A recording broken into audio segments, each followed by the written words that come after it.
क्रूस का चिन्ह पिता, पुत्र, पवित्र आत्मा के नाम पर आमीन। पवित्रता की ओर एक कदम में आज का विषय है यीशु का पहाड़ी पर उपदेश। संत मत्ती के अनुसार अध्याय 5 पद संख्याएं 1 से 12 तक। वह इस भीड़ को देखकर पहाड़ पर चला गया और जब बैठ गया तो उसके चेले उसके पास आए और वह अपना मुंह खोलकर उन्हें यह उपदेश देने लगा। धन्य है वे जो मन के दीन हैं, क्योंकि स्वर्ग का राज्य उन्हीं का है।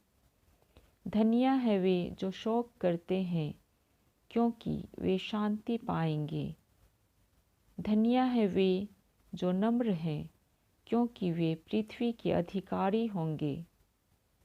धन्य है वे जो धार्मिकता के भूखे और प्यासे हैं, क्योंकि वे तृप्त किए जाएंगे। धन्य है वे जो दयावंत हैं, क्योंकि उन पर दया की जाएगी। धन्य है वे जिनके मन शुद्ध हैं, क्योंकि वे परमेश्वर को देखेंगे। धन्य है वे जो मेल कराने वाले हैं, क्योंकि वे परमेश्वर के पुत्र कहलाएंगे। धन्य है वे जो धार्मिकता के कारण सताए जाते हैं, क्योंकि स्वर्ग का राज्य उन्हीं का है। धन्य हो तुम जब मनुष्य मेरे कारण तुम्हारी निंदा करें और सताएं और झूठ बोलकर तुम्हारे विरुद्ध में सब प्रकार की बुरी बात कहें। तब आनंदित और मगन होना, क्योंकि तुम्हारे लिए स्वर्ग में बड़ा फल है, इसलिए कि उन्होंने उन भविष्यवक्ताओं को जो तुमसे पहले थे इसी रीति से सताया था। यह प्रभु की वाणी है। ईश्वर को धन्यवाद। ईश्वर के शब्द हमारे पापों को मिटा दे। आमीन। मनन चिंतन। यीशु संत यूहन्ना बपतिस्मा के बंदी हो जाने के बाद गलील आ जाते हैं और झील के किनारे बसे सभी देशों को सुसमाचार सुनाते हैं। सुसमाचार यीशु के धरा पर आने का समाचार सुनाते हैं। जो उन पर विश्वास करते हैं वे चंगे होते हैं और लोगों की भीड़ धीरे धीरे उमड़ने लगती है। लोग विभिन्न तरह के रोगियों को यीशु के पास लाते हैं और यीशु उन्हें चंगा करते हैं। यीशु वह भीड़ देखकर पहाड़ पर चढ़ जाते हैं। यीशु के शिष्य भी उनके साथ साथ आते हैं और ऊंचे स्थान में बैठकर यीशु लोगों को उपदेश देते हैं और बतलाते हैं धन्य वचन क्या है। जो व्यक्ति मन के दीन हैं,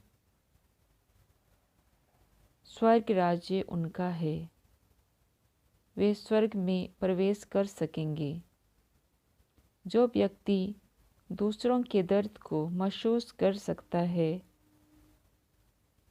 और उनके लिए शोक मनाता है, उन्हें शांति मिलेगी। जो व्यक्ति हृदय से नम्र है वे पृथ्वी के अधिकारी होंगे।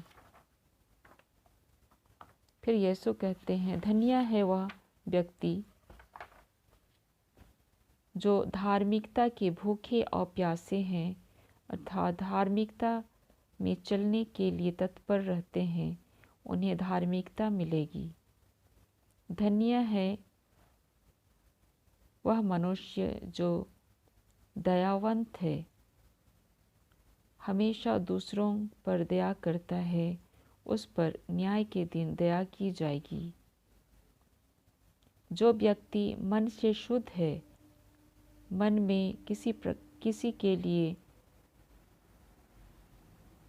हानि करने की सोच, घमंड, ईर्ष्या, लालच नहीं है वे ईश्वर के दर्शन करेंगे। और जो व्यक्ति मेल कराने वाले हो, चाहे परिवार के लोगों से या अपने पड़ोसियों से या फिर ईश्वर से, वे ईश्वर के पुत्र कहलाएंगे। धन्य है वे जो धार्मिकता के कारण अत्याचार सहते हैं, क्योंकि स्वर्ग का राज्य उन्हीं का है। और अंत में कहते हैं, धन्य हो तुम जो मेरे कारण अर्थात यीशु के कारण निंदा सहते हो, सताए जाते हो और झूठा आरोप लगाए जाते हो। उन्हें दुखी होने की ज़रूरत नहीं। उन्हें यीशु में खुश रहना और आनंदित रहना है, क्योंकि उनके लिए स्वर्ग में बड़ा फल रखा हुआ है। और उदाहरण देते हैं कि भविष्यवक्ताओं को भी इसी तरह चलना पड़ा था, इसी तरह से दुख उठाना पड़ा था। आज यीशु धन्य वचनों द्वारा हमें अपने आप को परखने का मौका देते हैं और हम में कितने धन्य वचन मौजूद हैं उसको जानने के लिए मौका देते हैं। प्रार्थना। हे महाप्रतापी यीशु, आज के सुंदर दिन के लिए हम आपको धन्यवाद देते हैं और आपसे कृपा मांगते हैं कि हम पर अनुग्रह बनाए रखें, जिससे सभी धन्य वचनों का हम दिल से पालन कर आपकी योग्य संतान बन सकें। यह प्रार्थना हम प्रभु यीशु के समर्थी नाम से करते हैं, ख्रिस्त हमारे प्रभु के द्वारा। आमीन। यीशु की महिमा हो, यीशु को धन्यवाद, यीशु की महिमा हो, यीशु को धन्यवाद, यीशु की महिमा हो, यीशु को धन्यवाद। पिता ईश्वर की महिमा हो, पिता ईश्वर को धन्यवाद, पिता ईश्वर की महिमा हो, पिता ईश्वर को धन्यवाद।